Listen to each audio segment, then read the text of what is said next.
Good afternoon, ladies and gentlemen. Sorry we're a little bit late. We had a technical problem. Hopefully that's resolved now, but these things happen. And there's no such thing normally. If it wasn't for these times, human contact's the best. It isn't at the moment because we want everyone to keep away from each other, as you know. Well, anyway, today's briefing was going to be intended to be a little shorter than normal anyway, because at 1:45, Deputy Salisbury will be mentoring some questions from children that they've sent in over the last few days. So precisely at 1:45, she will deal with that. And we very much look forward to that. We've already seen some of the questions, which are of good quality and are very interesting. Now, one thing we should say, one thing we said when this lockdown began, 10 days or so ago, is that after about 2 weeks, we would review where we are. So that 2 weeks will be up Friday, Saturday. So there's a meeting of the Civil Contingency Authority tomorrow. We'll review it, and on Friday, Friday's broadcast, I will be saying what, if any, changes we can see next week and beyond. But as I say, that's conditional upon where we are. Because that takes me to a general point, which you're all familiar with, that this virus is still very serious. This outbreak is still very serious. The figures are where we want them to be in the sense that they've not increased exponentially, but it's still a matter of concern. We still have community seeding. We still have investigations that need to be made. So people must still be vigilant. You must wash your hands when you go out. You must socially distance, and you should. We very, very much encourage you to wear a mask or some facial covering of any kind when you're in a public place. We very much encourage that. And whilst it isn't officially confirmed, it's more likely than not, you're intelligent people, that the more transmissible variant is in our community. That's what's given rise to the numbers that we've seen. Now, as I say, whilst we believe that we can hasten the exit from lockdown quicker than we did last spring, we're not giving you that guarantee because that is kept under review. We are facing an enormous challenge as a society, but we are being able to deal with it as long as you all, as you have been overwhelmingly, cooperate and act sensibly. We're saying to people, stay at home except for your exercise. When you do, socially distance, etc. Do all the things that I've said. Make sure your hands are washed before you come out. Make sure you wash your hands when you get back in. Wear a mask. Socially distance. Do all the sensible things that we've asked. Now, some people have to go to work because they're essential workers, but we're trying to keep that number to an absolute minimum. Now, also, what we've noticed is that people are strained because of this virus. And we know from the previous lockdown that there was a 20% increase in calls that the charities Safer had re domestic abuse. Now, if that was the case then, sadly, that's likely to be the case now. So if you have any concerns at all about domestic abuse, please call Safer's number. I'm going to repeat it. It's 721999. 721999. Now, as I say, there are things that concern us, but they are, if you can continue to cooperate with us, they are matters that we will resolve. Anyway, enough from me. Over to Dr. Brink. Thank you very much. And we're going to project some slides for you now to give you some information about where we are. So if we can go to the second slide, please. And the slide entitled Slide 2 will give us an idea, a summary of our test results today. Now, these are the test results over the entire pandemic. So from when we saw our first case on the 9th of March, 2020. So what you can see there is that we have just under 44,000 negative results and 651 positive results. The awaiting results, again, as I said to you previously, is we're doing large numbers of tests during the course of the day. So, for example, after we generated these statistics, there were another 2 large runs in progress. So it is a very dynamic situation, and we feel that is a reasonable profile for us to be looking at this point in time. Now, I think what I'd also like to highlight is of the 651 positive cases that we've seen, 341 of those have occurred since the 22nd of January, so are part of this current outbreak that we're dealing with. And as Deputy Fairbrush said, we really cannot be complacent at this point in time. If you look at the second part, it's part of the slide, it specifically focuses on wave 2. And we look there at the active cases. Now, just to remind you all of the definition of an active case is the total number of cases minus those who have been closed. Now, closed cases are those that have either recovered, which is the outcome we obviously want, or those who have sadly died. But if you then have a look at those, 70 people have recovered, and in wave 2, we haven't had any deaths to date. So that is hopeful, but we need to be vigilant. We're seeing an increased numbers in the older age group, and so we need to take care. And I'll show that information in a moment. So if we then proceed to the next slide, please. And the next slide, entitled Slide 3, shows us the case breakdown. And I'm just going to give you a brief walk through the earlier cases. As you're all aware, the event was triggered off, this lockdown was triggered off when we identified 4 cases of unidentified community seeding on Friday, the 22nd of January. And if we then move down, and I wanted to highlight the Tuesday, the 26th of January, at that day, we had 22 cases, which didn't seem a large number. But if you look at the breakdown of the case, and that's why I was concerned, 12 were of an unknown community source and 8 were contacts. And really, as we progress through, we want to see a reversion of those figures, to see most of them identified through contacts and fewer identified through unexplained community sources. So if we then proceed on to the next slide, which is entitled Slide 4, and we go down, on Thursday the 28th, you can see that at that stage we had 23 contacts and 12 unknown community sources. So we were starting to move in the right direction with regard to the identification of cases. And on Tuesday the 2nd, so these are the results up to 12 midnight yesterday, we had 25 contacts and 10 unknown community source, 1 travel associated cases. So at this stage, we're down to in the region of 28% unknown community source. Now, of course, we've got to be careful because they're relatively small figures, so they're going to have large confidence intervals. But the important thing is that we're progressing in the right direction. However, I need to stress, we're not out of the woods. We still have identified 10 unknown community sources yesterday. And a link to that, what I want to say is that when we're looking at cases, there are people that are contacting us 3 or 4 days after they became symptomatic. Please contact us as soon as you develop symptoms so we can arrange for testing. That's so important because that enables us then to do the contact tracing process. So if we then look at Slide 5, which goes to the age breakdown. Now, this is the age breakdown of active cases. And just to remind you that active cases are the cases that are still ongoing. So those are minus the people that have recovered or sadly have died, of which I hasten to add we've had no deaths in this second wave. But what you can see here, which is of concern, you can see the increased number of people in the 71 to 80-year-old and the 80 plus. So really, it emphasizes to us the need to be extremely cautious at this point in time. So that concludes my update. Thank you very much, Deputy Fevrush. Thank you very much, Dr. Green. Paul Whitfield, our Chief Executive, is now going to tell you about various things, but particularly in relation to where we are with schools. Paul.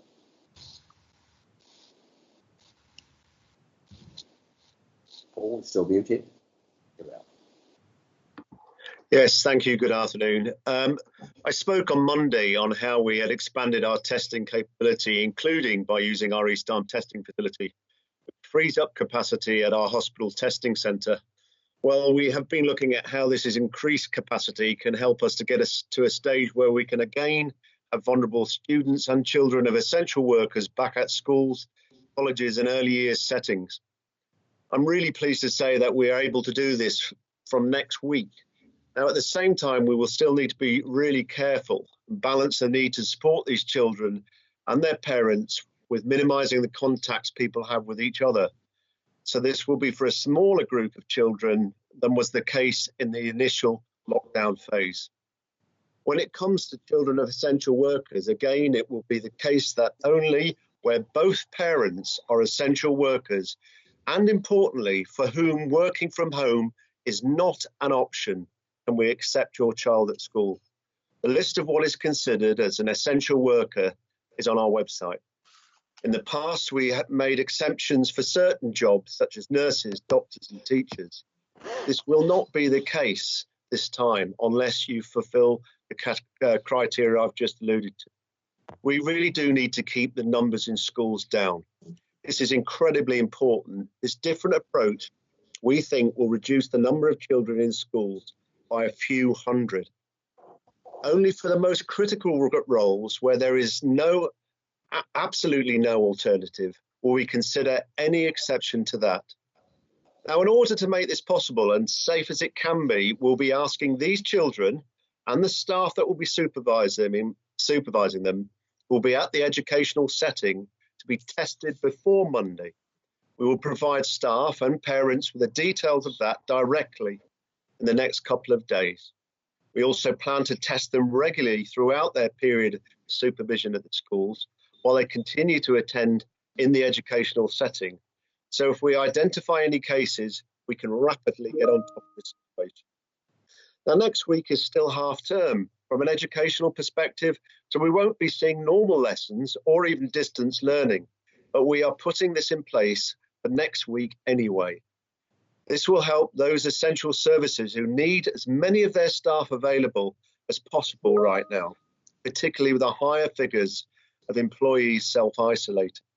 Saying that, I know by being more strict in which students we can accept on site, we still need employers to do everything they can to support their staff whose children will still be with them at home. It isn't easy right now on parents or employers, but please, employers, wherever you can, please be flexible. Recognise your staff have a lot to juggle right now. Anyway, you can help them now. Any way you can help them will be worth it. If it helps us all come out of this lockdown sooner. My thanks to all our staff who work so hard to make this happen very quickly, including our head teachers and education staff, and those that are planning and operating the regular testing regime. It's been a huge challenge. Finally, I can comment on the East Arm facility. An issue we've seen in the last couple of days. We've had members of the public wandering down on foot or on their bikes, even taking photographs, just wanting to have a look. I get it. It's a strange time and we're interested in what's going on. But please, if you don't need to be at the testing facility, don't go. It makes it harder for our staff to monitor the site, a little bit uncomfortable for those that are being tested. We need to make sure these sites are secure and clean. Thank you. Thank you very much. Well, technology permitting, because I said we had our little technological problems initially, I'm now going to go to Deputy Bruard, who will update you on community health and care services and give some guidance on children's mental health. So Al, with bated breath and hushed expectation, over to you. Thank you very much indeed, Peter, and apologies for the technical glitches earlier. Before I get to our community care service, there's something I want to address urgently. There have been instances of people attending the hospital with COVID symptoms, and we need to limit this to just those that need essential acute care. There's two issues here. Firstly, we have people seeking hospital care for COVID. If your COVID symptoms are serious, then of course, please refer to the hospital and you will be admitted if the emergency department team deem it necessary. But if your COVID symptoms do not require acute levels of care, you should not be coming to the hospital in the first instance. Our primary care colleagues, the GP practices, are ready and able to assist you. While we have a lot of COVID protection measures in place, we should absolutely not be putting our hospital at risk. This is not about hospital capacity. We have sufficient capacity right now to treat everyone that might need hospital care for COVID. But please don't come to the hospital if you have mild COVID symptoms. Call the helpline or your GP. The likelihood is that the best thing for you will be resting at home. Secondly, if you are thinking of attending the hospital for any other non-clinical reasons and have even the mildest COVID symptoms, including a new cough, a sore throat, not feeling unwell, please do not attend at this time. To reiterate, if you are feeling under the weather in any way, don't come. We're only allowing visitors to hospitals for very specific reasons, but we'll have to suspend these as well if we have any more concerns about the risks to our health service. If you are due to attend as a patient and have any symptoms, please phone to discuss before your visit. Now, I do want to take a moment to shine a light on our community care colleagues and the way that they are adapting their services so that they can continue to deliver hundreds of essential calls and visits to islanders each and every day. We know how essential and valued our team are in keeping people safe and well at home. This is particularly important at the moment, and I would like to thank family members for stepping in to help so that we can keep contacts to a minimum and concentrate on those without family supports or who are living alone. We also are grateful to voluntary, charity and private sector organisations who are also working hard to support people at home. To highlight some of the work of the ongoing teams, we have community nursing and palliative care, which continues to provide 24-hour care for essential visits or telephone contact.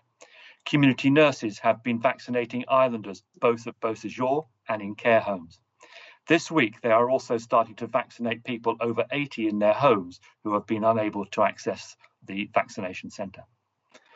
Both the social work team and the rapid response team are continuing to receive referrals and working hard to support service users. Specialist teams and services have moved to virtual consultations and contacts, but are still carrying out essential face-to-face consultations and assessments where needed. Voluntary, charity, and private the care service in community care and the extra care housing continue to provide essential visits to support people with washing, dressing, meals and medication, and home help are providing an essential shopping service to vulnerable households. Staff are constantly risk assessing and prioritising visits and working closely with GP and hospital colleagues to ensure that islanders are getting the care they need at home. All community staff wear full PPE when undertaking home visits to protect them, and it's important to let us know before your visit from a carer if you or anyone in your household has symptoms or has been confirmed as self-isolating or having COVID-19, so that we can plan our visits and schedules around that. And finally, like the rest of the panel, I'm looking forward to the questions from young islanders at the end of the briefing. We know it's a strange time for children, and I hope we can go some way to answer the questions that they have. But in Children's Mental Health Week, it's important to stress that it is you, parents, who are experts on how to support your children through this. If your child comes to you when they are upset, frightened or hurt, you already know what to do. You've been doing this for years. I've been asking some experts to share their advice with us from our mental health professionals, and this is what they say. We know that every child is different, but children are resilient and will manage this. If they see that the adults around them are coping well, so will the children. It is normal to be worried, but children are actually very low risk for COVID-19. Give honest, age-appropriate information and be positive wherever possible. Things feel different because we're all working hard to keep each other safe and well. Try to keep to a routine and a structure, but don't worry if this is not always possible. Parenting has never been about perfection, and it definitely isn't at the moment. We are genuinely not seeing a mental health pandemic, and we will get through this. However, if you are struggling, remember services are continuing to operate a normal service, and they are there to support you and your children. Education Psychology Service has been working hard to support students and school staff alike as they have had to readapt to lockdown. The service has a range of resources bespoke to our situation to help people who may not be coping or may need that extra bit of support. We have a mental health resource and resources for parents and carers, and we're adding to this all the time on gov.gg coronavirus. So thank you very much, everyone, and apologies for the delay at the start, and I'll hand over back to Peter. Thank you. Thanks very much, Al. Now, the fifth panelist, of course, is the very experienced Deputy Salisbury, and unlikely for her, she's been very quiet. And we kept her definitely quiet because she's got the job of all at 1:45, 1:45 precisely. She's going to coordinate the children's questions. So we'll hear from Heidi then. But at the moment now, it's over to the media. Please ask your questions. As I say, we may have to cut you a bit shorter than normal with less time because of the children's questions, which you will appreciate every important one. Right. I'll start with Matthew Lynch. Matthew. Hello, Matthew here from the Bailiwick Express. This is a question for Deputy Brouard and Dr. Brink. We've been made aware of some people over the age of 80 who have not received a letter for their vaccination and have had to contact the clinical helpline themselves. How has this happened? Where is the contact information for people sourced from? And how do we avoid people slipping through the cracks? Dr. Brink. The over 80s specifically are being immunised through their primary care practices. So that's important. So what we'd be looking at is trying to get more information on that. And so we'd ask if we've got any specific examples that we could look into those. So I haven't been made aware of any particular cases, but if there are particular cases, we absolutely want to know about it. And we absolutely want to do all we can to get the over 80s immunised. So if we can ask, I'd be very happy for any people who have any queries to email me directly with regard to that. I think that's really important. Al? Yeah, if I could just add to that, if you'd be very kindly forward any names where this has happened, we'll then look into them and find out what's gone wrong, and we can then make it better for everyone else. So thanks very much for alerting us. Yeah, really important that you highlight this to us because we want to make sure that we do get out to everyone. Juliet Puto. Good afternoon. This is Juliet from the Guernsey Press. I was interested to find out how many children you're expecting to be in schools and how often you're expecting to have to test them. Is it expected to be weekly or? Paul, can you deal with that? Yeah, certainly. I mentioned the original cohort of people being sort of hopefully managing under the 500 mark. We do know we've probably got about 260 children that fall into the vulnerable category, and we're hoping we've substantially reduced the number of essential workers. So at the minute we're working at a threshold of somewhere between 360 and 500. Thank you. Hamish, your question. Yes, good afternoon, panel. It's a question about the vaccine. The further research done on the Oxford vaccine has found that the 3-month gap between a first and second jab hasn't had a material effect on its effectiveness as a vaccine. I wonder whether that could potentially lead to a change in policy here, where we take a UK model and vaccinate as many people as possible with a first jab and delay the second, or to get an overall benefit to the community. Dr. Brink. So to answer the first bit of the question is that we get a combination of the Pfizer-BioNTech vaccine and the AstraZeneca vaccine. So we don't get a single vaccine type. When we looked at the scheduling of the second dose of vaccine, other than priority groups 1 and 2, we settled on a 6-week gap between the first and second dose of vaccine. That then falls within the licensing requirements of the Pfizer-BioNTech vaccine as well, or the MHR, the recommendations. So from our perspective, we've looked at a 6-week gap, but we're always reassessing policies and protocols, but we have already extended that out to 6 weeks from the initial 4 weeks. Thank you. Jim Delbridge.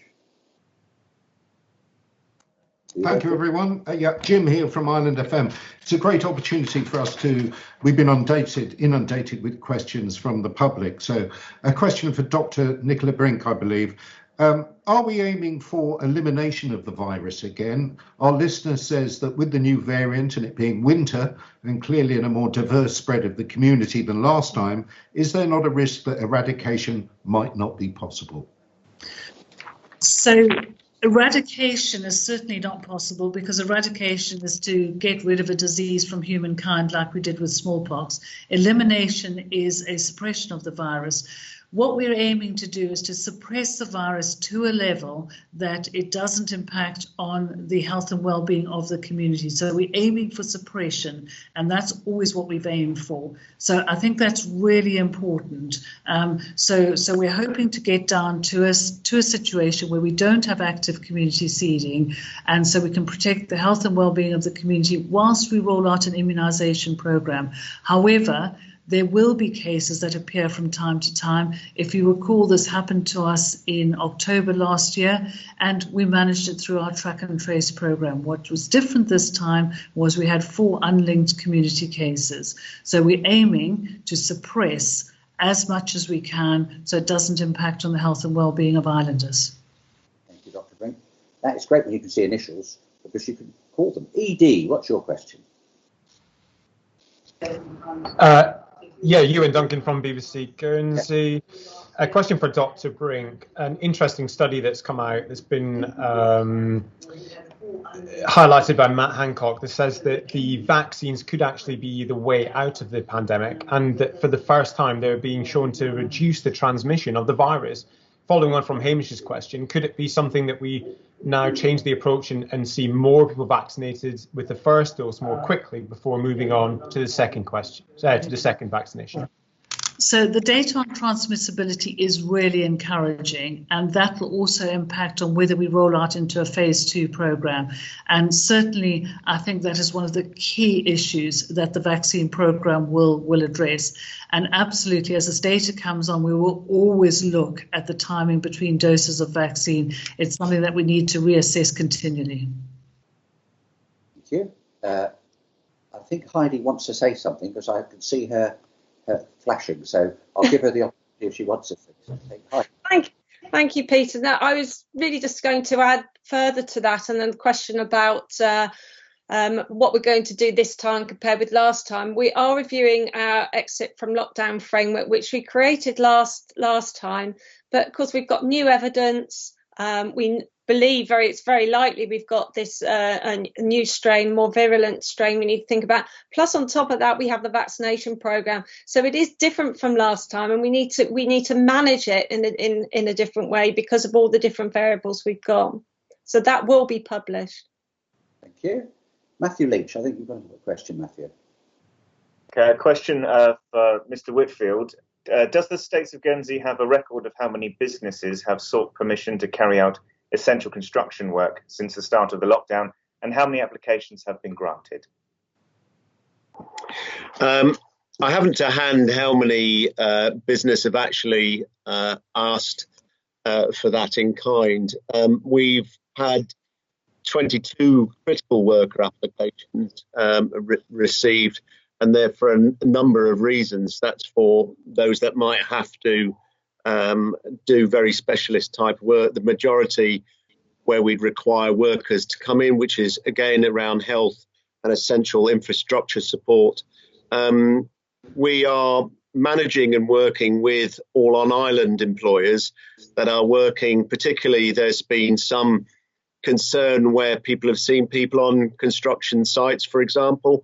We've been working very hard and liaising with construction and indeed those that are monitoring in terms of enforcement to make sure those sites are only being secure and make the site. Bear in mind, everybody, that we raced into lockdown really quickly on that weekend, and a lot of the sites were left in an insecure position. So basically, through liaison with those that are providing the business support, is to make sure no work is done other than making sites secure. Then the sites are then, for the time being, sites are then left empty. Thank you very much, Paul. Jim Delbridge. Hello, Jim. Yep. I'm back. Yeah, thank you. Another question from a listener. Over the past 6 days, how many of the identified positive cases relate to internal household transmission? We know that the States gives out the breakdown of unknown community source and contact tracing, but of the latter, how many or what percentage are within a household? Thank you. Dr. Brink. Yeah, so that's a great question, and it's something that has been fundamentally different in this wave compared to the first wave. So we don't have exact figures, but a lot of the cases are related to household transmission, and that's something that we saw isolated cases of household transmission in the first wave, but in this wave we've got whole families that have come up positive. So it's a absolute key feature of what's happening now is that we're seeing mum, dad and 2 children all getting infected. So we think that is a very important part of the pandemic. But also, interestingly, if you look at what happened in the UK, they saw household transmission as a very prominent feature going into November, December. So yes, it's a very important feature. I don't have exact numbers, and only once we've had time to sit back and have a look at precise numbers, but a significant proportion are related to household transmission. Thank you, Dr. Brink. Now going back to the Guernsey Press, Juliet Puto. Juliet. Yes, I think from what you're saying, it sounds like we haven't yet had the results back from the UK saying what sort of strains we might be having here. Excellent. Thank you, Dr. Brink, for nodding. We're still chasing. We're still chasing for those results, but unfortunately, it's not something that's within our gift. So, yeah. And sorry, my actual proper question, because I think that'd be a yes/no one.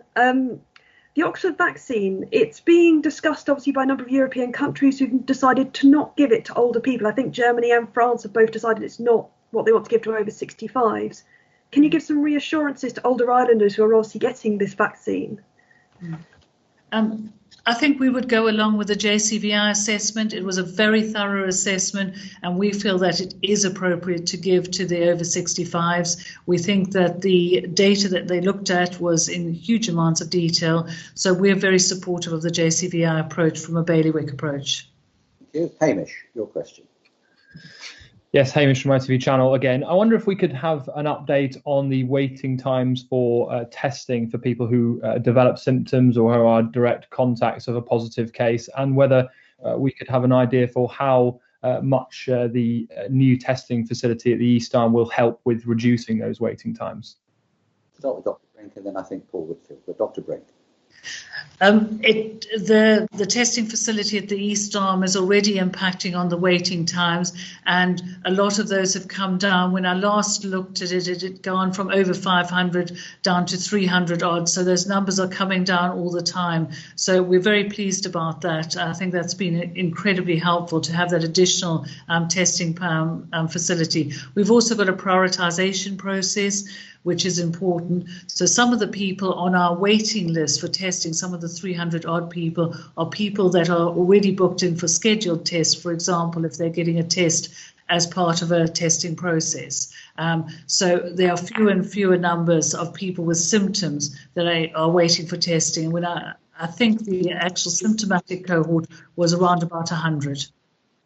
Paul, do you want to add anything? Yeah, I just echo that absolutely the focus on is targeting those that are symptomatic, but the new facility we've added to support that, we can now, we're operating up to 200 tests a day, so a massive support and impact to the clinical testing site up at the hospital.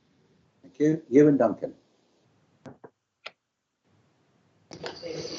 Obviously, we can look back with hindsight and think, well, what a wonderful time we had during the summer. But looking to what the Isle of Man have gone through with their second lockdown, should we perhaps have been added more restrictions to life here in the bailiwick? Obviously, it's not something any of us wanted to consider. But as Deputy Salisbury's touched on, will life look slightly different from the previous time that we exited lockdown? Just before I come to Dr. Brink, the truthful answer is I don't think we could have done. There was necessary to do anything different to what was done. It's clearly a case of community seeding, as Dr. Brink has said, 4 cases on the Friday. And unless we were going to make Guernsey a complete fortress with nobody ever coming in and out under any circumstances, I'm not sure what else we could do. But Dr. Brink, is there anything you want to add? I think every time we put restrictions on the community, we have to have evidence for the reason why we were putting restrictions on the community. And I always go back to what evidence do we have to say people have to go to a restaurant and socially distance when we had no evidence of virus in the community. So it goes back to an evidence-informed approach. And it was that approach also that enabled us to detect those 4 cases. So I think that's really important. As we move out of lockdown, I think we need to model that very carefully and see, and it won't be we're going back to where we were, it will be a phased release. Yeah, I'd just like to add, from the CCA's point of view, we have to consider the actions that we take are appropriate and proportionate.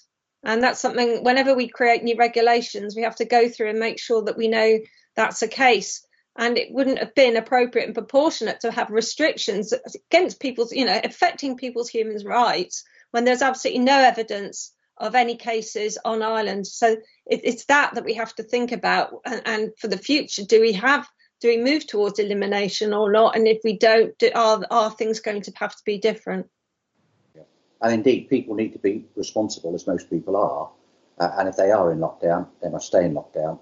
And if they are in any way contagious, then they must take all the resolutions and the tests and do everything they can before they emerge back into our community. Otherwise, they are seriously irresponsible. We're running out of time. I don't like cutting the media short because it's important that you ask all your questions. But we're going to cut off at 1:45. So, Matthew Leach, your question. Quick question from me for Dr. Brink. Are there any cases of recovered people catching COVID again? Yes, there are.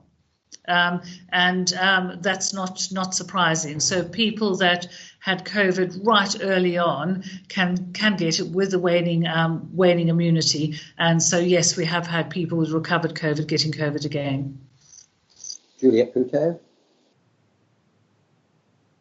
Yes, there's been lots of worry about people travelling in and out of the island. Can you give any indication? Obviously, we've got the permit system in place. Can you give us any indication of how many people are travelling in over a period of a week currently, and around how many permits are being granted and what percentage are being accepted or turned down? Yeah, it's a really good question, Julia. You'll remember prior to this, we started to get the travel permit process in place, which is now well embedded. And I think just as a general comment, many people being really sensible about the way they apply and following the online guidance, which really helps cut some of the numbers down. But just to give you a sense check, last week alone, we had 400 phone calls related to the subject of travel permits for travelling both on and off island. In terms of the permits that we've looked at, we've got over 302 between now and the end of June. So people are really thinking and planning ahead if they've got a very, very essential reason that fits the criteria to travel. 185 of those have been approved, 8 have been rejected, and the rest are still being considered because they take quite a lot of conversation, investigation and exchange between those that are applying. But I would say that, if you look at travel numbers are right down in any case. There are only 200 booked travel arrangements between the now and the end of February. That works out an average about 10 to 20 people per flight and fewer than 10 passengers on the ferry. So numbers of travel exceptionally low as predicted, and also the travel permit it seems to be worked in really effectively. Thank you very much, Paul. I'm very sorry that we have to cut off the media. That's not the way that we want to operate, but it's 1:45. It's now question time, and it's Deputy Salisbury. Thank you, Peter. I've been really looking forward to this. I'd like to say welcome to all the young people who are joining us now. We've received lots of questions from children, and thank you to everyone who submitted them. We also asked for some photos, and we've got a few of those as well coming up. Now, the questions really shown how clever our young people are and how much they understand about COVID and why we've locked down. But we also need to be aware that this is a strange time for them as it is for all of us. Now, we've collated a lot of questions and we've got so many I won't be able to ask them all, I'm afraid. But I'll cover off as many as I can and cover the topics that came up the most. So to start, we have the first question, and this is definitely for Dr. Brink, because I suspect most of them will be. Lots of questions about what the virus is and how it spreads. And the first question is from Isabella, who's age 5, and here she is with a lovely rainbow she's got there. She's asking, how did the virus come back? Well, hello, Isabella. And the truth is, Isabella, we're just not sure. And we probably will never know. And when we're in a situation like this, I think it's important that we deal with what we've got now. We will see if we can find out how the virus came back. But in all honesty, we probably will never know. We might get an idea. There might be things that we might do slightly differently, but we won't know exactly how the virus came back, I don't think. So I'm sorry I can't answer your question in more detail. Thank you, Nikki. So a number of children have asked us about how will they be able to see how soon they'll be able to see their friends and family again, especially their grandparents. I mean, you know, this was really difficult last time. So we've got a question from April, who's aged 4, and it's got a lovely, colourful question there. It's asking, why do we have to stay at home? Well, April, I think that's again a really good question. And I have to also say at this stage, April's daddy is someone that works with us and does a lot, organises all of these press briefings for us. And he's been absolutely fantastic as we've worked through this pandemic. So April, your daddy is very special, but I'm going to answer your question, particularly April. So we have to stay at home to stop spreading the virus. And that's really important because the virus spreads from person to person. So if you stay at home and stay away from people, you can then stop the virus spreading. So if you go into big crowds and there are lots of people, then the virus has a greater chance to spread. So the reason why we have to stay at home is that you see fewer people, so the virus has less of a chance to spread from person to person. So it's really as simple, the less people that are there, the less chance the virus has to spread. Thank you. The next one up is Cohen. He's age 10. He's just coming up on the screen and with his fantastic onesie there and his digital message saying, could you please tell me when will I be able to have my sleepover with my friend Jack? Well, Cohen, fab onesie, and I'm very impressed with your digital technology. I need someone like you to help me because I'm not so good at some of these digital technologies. The truth is, Cohen, we don't know, but we will be able to get you back as soon as possible to go to sleepovers. But as I said to April just now, the reason why we're asking you to all stay at home is that we stop the spread of the virus. So as soon as we can get on top of it, you'll be able to go back and see your friends again. Now, Billy, age 4, he's 4 now, but I think his birthday might be coming up soon. So happy birthday, Billy. He asked, can I see my granny and pops on my birthday? So I'm assuming it's coming up quite soon.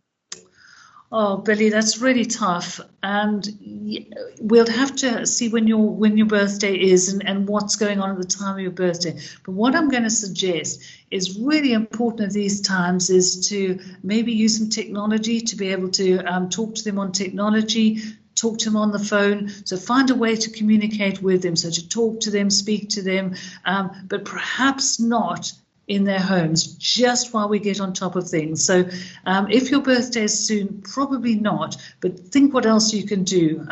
Draw a nice picture and show it to them, do something like that, and then they can share the day with you. Now, we've had lots of children asking about bubbles, and they do bring back memories myself, whether we'll be introducing them again, and if so, when. To Ella, she's at stage 5. The lovely smile there, and she's asked, in the last lockdown we were allowed to bubble with one of my set of cousins and then had to wait a few weeks before we double bubbled with my other cousins and grandparents. Is this the same plan for this lockdown? So, Ella, that's a really good question. And I have to say, I'm really impressed by the questions I'm being asked. We're not sure, Ella. We might not do bubbles, but we might do group sizes because sometimes, as you said, you had to choose your one cousin, then you had to choose your other set of cousins. And sometimes people found that quite tricky to choose a grandparent or choose a cousin. So we're going to look at perhaps doing it slightly differently this time and maybe saying that you can meet maybe outside because we know it's really important that the virus doesn't spread as easily outside, but with a group of people. So we're thinking of doing that rather than bubbling because we know that some people found those choices really tough to make when they had to choose between one grandparent against another and perhaps one set of cousins. So we're trying to do it slightly differently this time. Now, the questions on self-isolation, I think that's probably quite understandable, because I think more children and their families have been impacted by self-isolation this time round. We've got Zachary, he's age 6, with a lovely, great, very, very neat question here, saying, I'm worried about getting coronavirus and having to isolate on my own like my mummy did. Who will look after me if I get really poorly?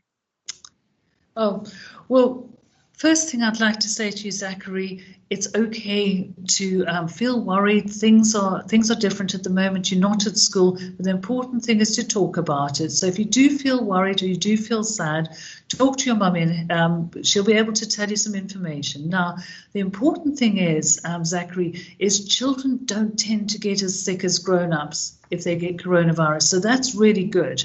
So we wouldn't expect you to get very sick. But if you did get coronavirus, because you're a child, we wouldn't ask you to isolate by yourself. You'd be able to isolate with your mummy. So your mummy would be able to look after you. We wouldn't leave you by yourself. So you'd isolate with your mummy. And as I said, children don't really get very sick from it. It's more the grown-ups that get sick. Nikki. Next one, we're on to testing. Cody, age 9, with this lovely colourful heart he has here. He asks, how does a swab work? How can you tell from putting it in my throat and nose whether I've coronavirus or not? Oh, so Cody wants to join us in public health, doesn't he? So basically what happens, Cody, is we take a swab. So COVID, the virus that causes COVID, when you're sick, it lives in your throat and in your nose just when you've got COVID, when you're sick. So what we do is we get a swab, and when we swab your mouth and nose, we'll get some of that virus off, and then we then take it to the laboratory and we do a special test in the laboratory called the polymerase chain reactions, also known as PCR. And what we then do is we detect little bits of the virus's genes on that. And if we detect the virus's genes on the swab, then we know that you've got COVID. So that's really important. So the swab gets the virus out of your throat, we take it to the lab, and we see whether there's virus in that swab. And that's how we make the diagnosis. What I've done a lot of my life is worked in laboratories looking for viruses on such swabs. Nikki, I think we're going to have another batch of epidemiologists coming through. Thanks to you. Good. Next question from Rue, age 9. Can you explain who is going to need a jab, and will everyone on the island need one? So at the moment, Rue, what we're doing is we're giving vaccine to everyone above 50 years of age, and also some people who have particular illnesses, so people that have cancer and things like that, that the treatment makes them very, very, it's bad if they get coronavirus. So we give it to certain groups, but it's mainly the over 50s. Now, what we're going to be doing is we're starting off with the older people, so people over 80, so you might have heard about grannies and grandpas getting it, and we go down all of the age. If we're going to vaccinate larger groups of individuals like children, but they're doing studies at the moment, so we'll be able to tell you that probably within the next month. So if you ask me that question in the next month, I should be able to give you that answer. Thank you. Now, the next one comes from a very advanced child we have here. This is Zara, aged 10 weeks. And she says, I've had my 8-week vaccine. Will my 12 and 16-week vaccine go ahead as planned? Well, very advanced. I was going to say for her years, but actually for her weeks. So Zara, absolutely, we'd want you to get your vaccine. So you must go ahead and get your vaccine. The people who give the vaccines are well set up to give the vaccines under these circumstances. So please do have your vaccine. Can you tell Mummy that? Okay, I think the next one we've got is Kobe. I think I'm right. At one point we had our slides the wrong way around. Kobe is age 12, and he asks, in regard to face coverings, are asthmatic people like myself and my mum exempt from wearing a face mask, as we find it hard to breathe with them on? So what I would say is that people with certain medical conditions, like asthma, for example, if they can't breathe with a mask on, or a face covering on, then they don't have to use one. However, the face covering is to protect you and everyone around you, and it's really important that if you haven't got a face covering, you keep that social distancing and the hand hygiene. I've spoken to a lot of people with asthma, and they say actually they can use a face covering, but it depends on what your specific situations is. So what I'd ask you and your mummy to do, if you're not sure, is to maybe have a chat with your GP and see what's best for you. And I think that's probably really important. Thank you, Nikki. And the last two are actually, they're not questions at all, they're thank yous. The first one comes from Amy, who's got a lovely card with a colourful butterfly. And she says, Amy's 12, and she says, thank you very much to Dr. Brink and everyone working hard to keep us all safe. And then we have Emily, who's also aged 12, says, thank you so much, States of Guernsey, for keeping everybody safe. I'm so grateful, and Guernsey is lucky to have Dr. Brink and co on our team. Thank you. That's lovely. And those are all the time we have for questions now. We've also had a few children who've got in touch with us who are celebrating their birthdays this week, and sadly they can't have big parties and everything. But to Gracie, Everly, and Grace, I'm sure the whole panel will join me in wishing you a happy birthday. Happy birthday. So I'd like to thank everyone who sent in a question. We will try and do this again. Hopefully our technology will be a bit better next time. But I'd just like to finish by asking all the children and young people out there, remember to wash your hands, how very important it is. Stay at home and look after your mummies and daddies and yourselves. And that concludes today's briefing. Goodbye, everybody.